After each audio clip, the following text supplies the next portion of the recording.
Now, Susan, how long have you been designing these? Tell me the backstory here. All right, this is a bit of a crazy story, only since September. Very simple story. I was laying in bed reading a book, and my 17-year-old daughter comes and ties a string and a bead around my finger. And I had like diamonds on and stuff. I didn't really think much of it.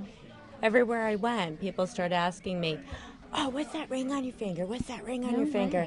And I would say, my daughter put it there, After a while, I thought to myself, am I on to something here? Standing in line at Trader Joe's, a man came over. How do I get those? Waitresses, how do I get that?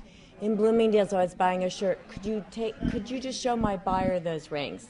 It was like a snowball effect. That's it just amazing. kept going and going and going. And then I started making them my own. Her girlfriends all wanted them at her different schools, and that's how it started.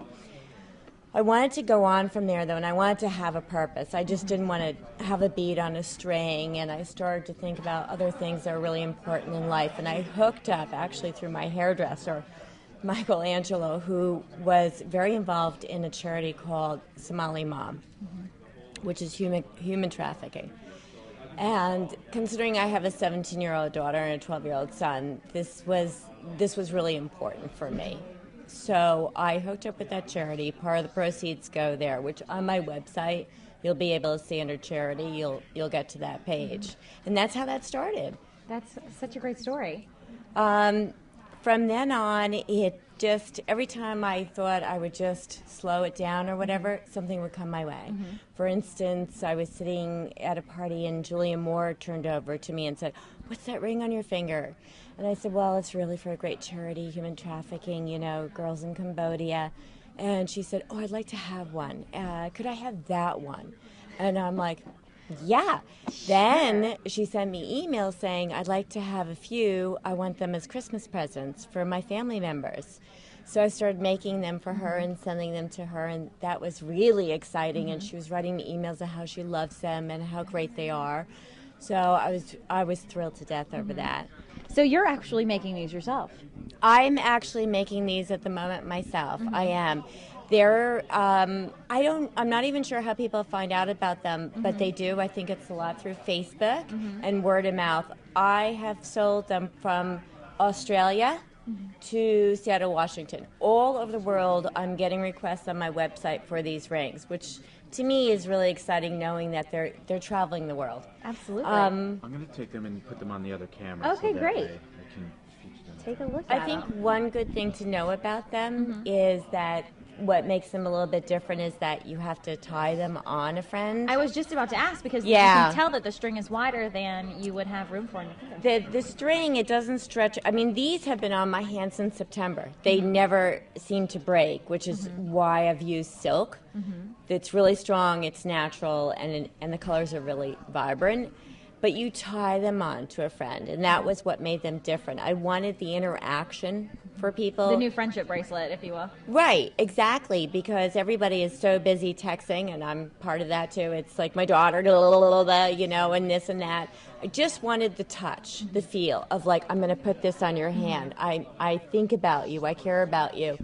And the strings have been blessed by monks. Oh, wow.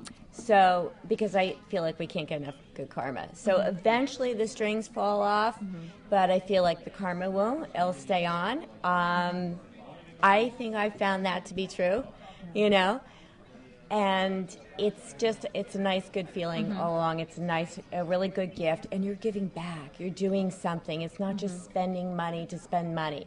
I want everybody out there who spends money to have some of that go to a good cause, to be aware more nowadays, of what's going on in this world. So you're using silk threads, and what's the story behind the beads? Anything in particular? The beads are just something that I love. They're silver and crystal. They're from Bali.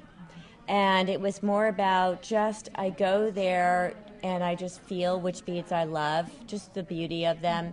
And then I've just noticed which ones people really like the most, or maybe I'll do hearts for Valentine's Day or stars for Christmas, things like that. So other than that, it's just a personal like.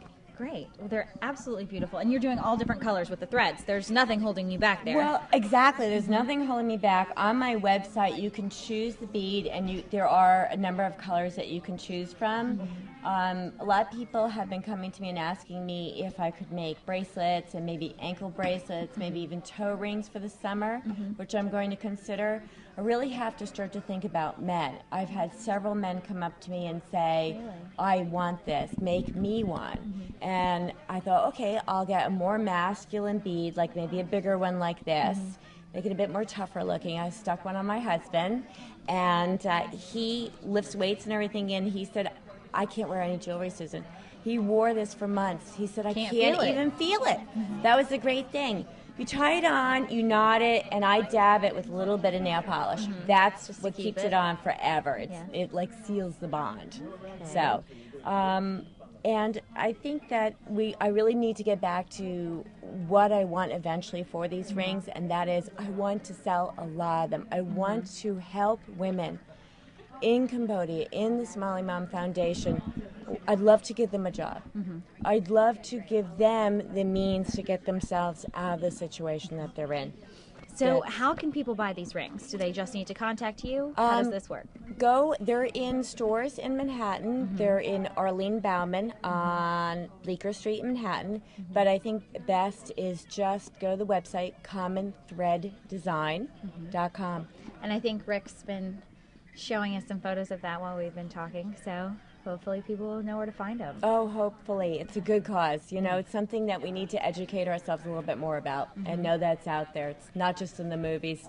It's for real, human trafficking right in this country. Rick, do we have any questions from the chat room? I covered it? Okay. Wrap it up. Well, thank you so much, Susan, for so coming. I really much. appreciate it. I just